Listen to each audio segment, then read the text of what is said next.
Gusto saludarte, Luis Alberto, con mucho gusto y saludos a tu auditorio. Igualmente, estimado, disculpa, pero de repente cuando te tenemos programado ya sabes cómo está la vorágine informativa nacional y No local, te, ¿eh? No, no, no, no, no te preocupes, no, no te preocupes, oye, con mucho gusto, siempre cuando lo necesites, sí. no, gracias, igualmente encantado de escucharte. Pues es que hay muchos temas, tú has preparado también ya en el contexto a 2 días de la toma de protesta de López Obrador. La llegada de Gerardo Esquivel a Banxico se cruza con lo de General Motors que se va a China. Ya tienes tú algunas cuestiones ahí también de análisis de algunas fugas de capitales o la bolsa que nos querías presentar. A Sí. ver, ¿qué alcanzamos a exponer en esto, mi estimado? ¿Por dónde A empezamos? ver, rápido, Gerardo Esquivel, muchas gracias, como siempre con mucho gusto. Gerardo Esquivel, una buena decisión, un profesional con prestigio, serio, con tamaños, con estudios. A muchos les impone el hecho de que se ha graduado de Harvard, es una credencial muy fuerte, me parece que es una buena decisión, me parece que se perfila como el próximo gobernador del Banco Central, una gente muy allegada a quien será el próximo secretario de Hacienda. Algunos muy quisquillosos podrán decir que tendrá Andrés Manuel López Obrador un Banco de México a modo, pero bueno, finalmente me parece que tanto Jonathan Heath como Gerardo Esquivel son buenas decisiones. En cuanto a la General Motors, me parece que es una decisión que tendrá que replicarse en otras armadoras. Están viendo hacia el futuro, están preparándose para los cambios de una industria más fuertemente dominada por la idea de producir coches eléctricos, híbridos o autónomos, y eso exige replantear dónde vas a tener esas unidades productivas y cómo vas a llegarte los proveedores.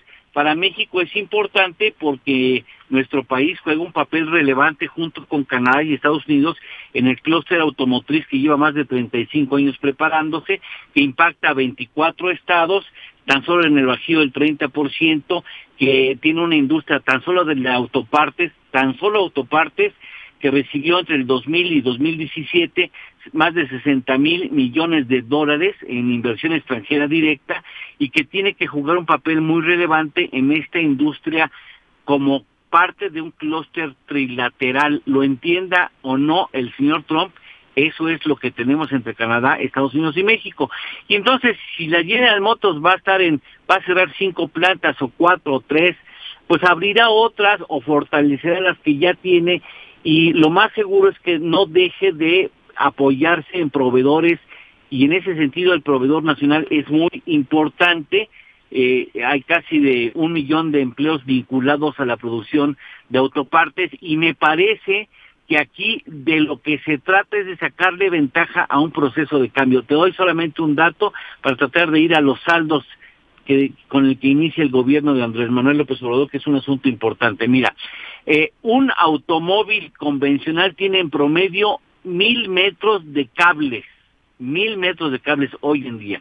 Los coches autónomos, eléctricos o mixtos, híbridos, van a tener o tienen ya en algunos casos 4,000 metros de cable. O sea, se cierran los proveedores que usan motor al mediano plazo van a desaparecer, pero se abren nuevas oportunidades, y ojalá la industria, estoy seguro que la industria mexicana habrá de entender esto, se pondrá las pilas, si no es que ya se las puso, y va a ser el proveedor destacado de la General Motors y de otras armadoras, no solamente de las norteamericanas. En cuanto al saldo refiere, y es un asunto muy importante, yo nunca había visto que un gobierno entrara con tal capital político después de una elección y se encargara en 6 meses de derrocharlo, como lo ha hecho el equipo de Andrés Manuel y los legisladores Jimbori, que la verdad es que dan vergüenza las tonterías, para no decir específicamente las estupideces que llevan al Congreso, llevando nerviosismos a los mercados y a los inversionistas. Y el saldo es muy importante si tomas en cuenta, por ejemplo, la baja en perspectiva de deuda a Pemex por incertidumbre, después de unas declaraciones de Rocío Nale en que estudiaban el retiro del IEPS a gasolina, cosa que se ha vuelto a plantear en el Congreso. Pero bueno, 2, por paridad, por la paridad que ha ido deteriorándose. La deuda externa, eso es muy importante, es un cálculo que nadie ha hecho, me traté de lucir contigo. Mira, a la paridad más baja en la época de oro, en el matrimonio, la luna de miel entre Andrés Manuel y los empresarios, si nosotros hubiéramos decidido pagar la deuda externa, hubiéramos necesitado, expresar en dólares, hubiéramos necesitado 3.658.192 millones con la paridad más baja. Y con la paridad más alta, que no es la actual, por cierto, sino estuvo antes, hubiéramos necesitado 4.026.985 millones de pesos. La diferencia es de 368.793.560.000 pesos. Eso significa que cuando dicen tonterías, ponen en riesgo la certidumbre de su gobierno, se encarece el dólar, eso nos representa ya el tener que pagar más pesos de intereses y del principal, porque el principal y los intereses los pagamos en dólares y necesitamos pesos para comprar dólares. O sea, cada vez que dicen una estupidez los legisladores Jimbori, nos encarecen la deuda en pesos, y eso también, aparte, nos incrementa la tasa de interés. Fíjate, entre el mínimo que pagó México, el gobierno mexicano, por emitir deuda, el mínimo en 10 años fue de 5.52, ya está en 9.11, es decir, estamos pagando 65% más cara la deuda que emitamos. ¿Producto de qué? De la incertidumbre que alimentan el equipo y los que acompañan a esa gran familia de trigos. No sé, se metió algo muy raro, pero las tribus de Morena, que se han encargado de tratar de arreglar el mundo antes de que Andrés Manuel López Obrador. Eduardo, ¿me puedes repetir las tribus de Morena? Que es que como que te estás despegando el teléfono. Las tribus de Morena, sí, mira, ¿qué me dices? Las tribus de Morena, como es una familia muy grande y poco homogénea, cada tribu trata de sacar ventajas de su posición y trata de destacarse como la tribu más importante de este gran conglomerado moreno. Entonces, plantean estupideces como el meterle la mano a las reservas internacionales o regresar a los esquemas previos de jubilación que teníamos antes, sin dejar de reconocer que el que tenemos ahora no es el mejor de los mundos posibles, que hay muchas áreas de oportunidad. Lo que teníamos antes sí es imposible regresar.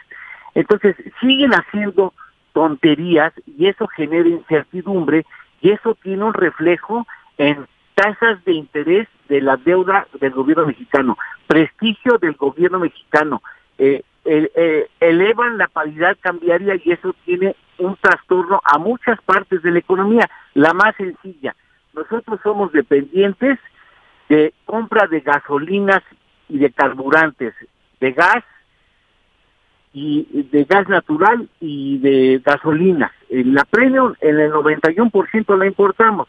Esas gasolinas las importamos pagando dólares. Si nosotros seguimos diciendo estupideces, encarecemos el dólar y entonces las gasolinas nos van a salir más caras. Entonces, a mí me parece que de veras es inconcebible cómo Andrés Manuel, en ese mito de que hay un respeto absoluto a la división de poderes, que teóricamente es muy interesante, no haya decidido decirle a sus huestes, decirle, señores, cualquier iniciativa que tome temas económicos, primero se toma a consideración de la Secretaría de Hacienda, para que no vayan diciendo cosas que no vamos a hacer, pero que sí perjudican el prestigio del próximo gobierno ante la comunidad de empresarios nacionales y de inversionistas en el extranjero. ¿Cuáles han sido las iniciativas o vamos a decirlo, o los errores que tú has visto en el equipo Andrés Manuel? Los más graves: utilizar las reservas internacionales para tratar de financiar obras estratégicas del próximo gobierno.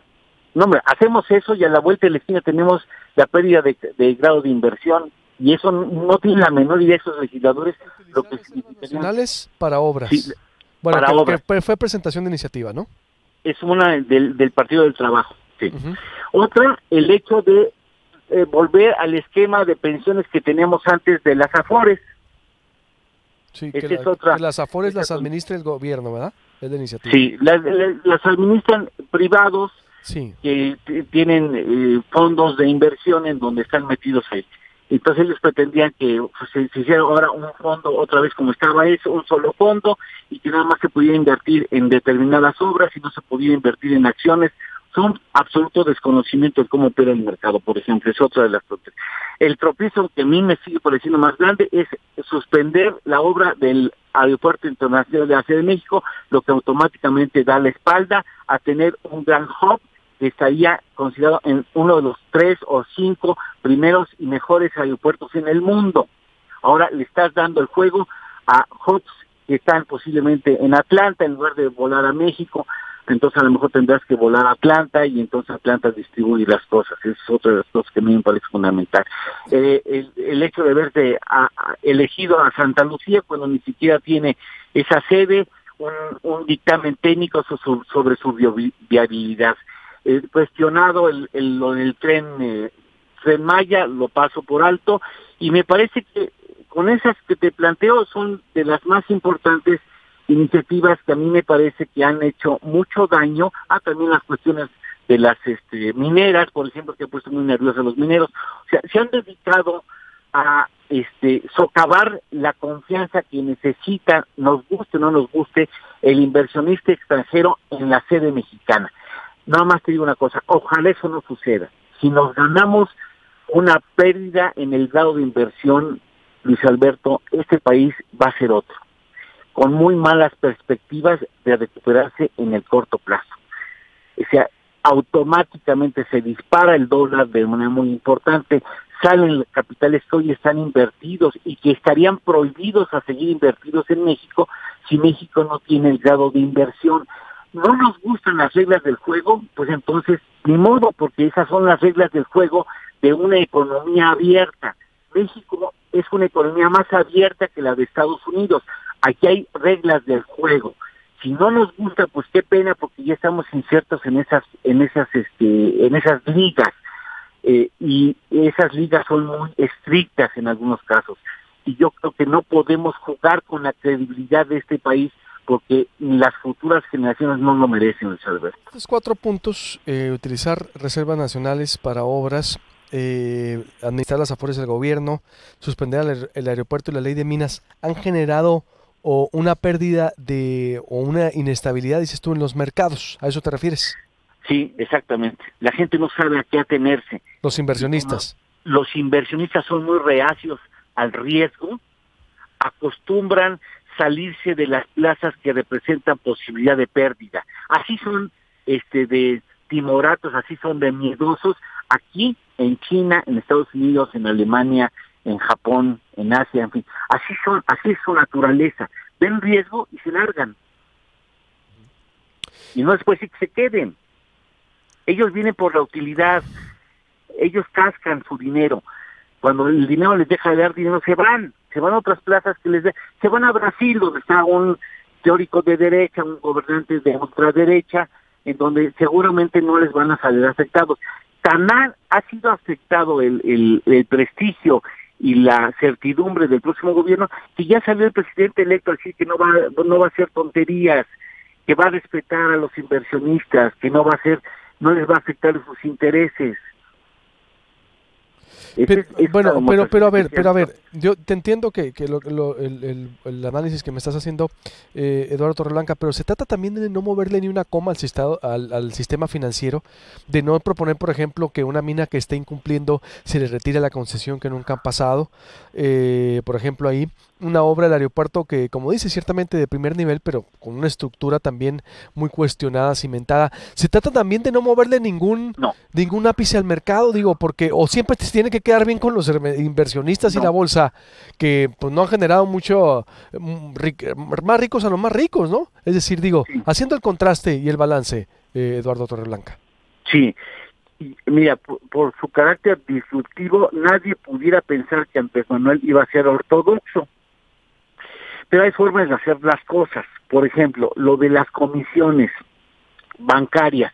Muy necesario, muy prudente, muy posible. Ahora, eso lo logras sentándote con el Banco de México, con la Comisión Nacional Bancaria y de Valores, con el órgano encargado de la competencia económica, con la Secretaría de Hacienda y con los propios banqueros. Eso lo puedes lograr mediante otras formas de hacer las cosas. Se trata de sentarte con las mineras y decirles, señores, hasta ahora así habrán sido las reglas del juego, entiendan, tenemos que cambiar, estas son las nuevas reglas del juego, no se sientan aludidos, no se sientan mal, porque van a cambiar. Quiero escuchar sus puntos de vista, pero les digo, las cosas van a ser así y aquí en adelante. Entonces, si tú planteas en corto, si tú les concedes la oportunidad de escuchar, de que sepan específicamente cuáles son las reglas del juego, lo van a tener que entender o se van a tener que aguantar. Lo que no se vale es que tú plantees a la brava iniciativas que lo único que hacen es, oye maestro, si yo estoy aquí sentado, ¿qué te cuesta sentarte conmigo y advertirme que las cosas van a cambiar?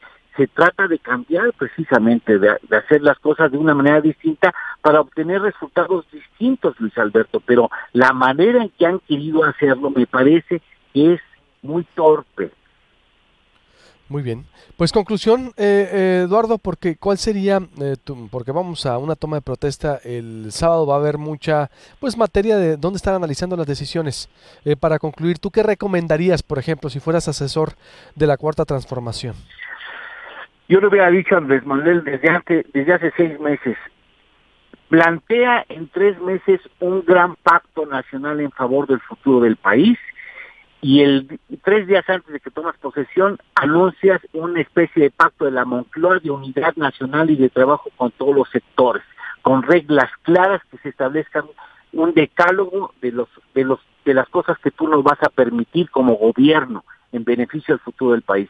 Y entras con una fuerza enorme, trabajando del brazo con una iniciativa privada que tendrá que entender que los tiempos no son los mismos y que las reglas han cambiado, pero mientras sean respetuosas en la forma y claras, no tendrán por qué decir que no, porque obtendrían utilidad tarde o temprano, no que sean las mismas cantidades, atascándose con actos de corrupción, pero sí trabajando en favor del país, y yo creo que eso ya se le pasó. Muy bien, pues estaremos en contacto, mi estimadísimo, como siempre, y te mando un abrazo. Muchas Igualmente, Luis Alberto, a ti y a tu auditorio. Muchas gracias. Muchas gracias. Antes de hacerme un corte, porque digo, también sí.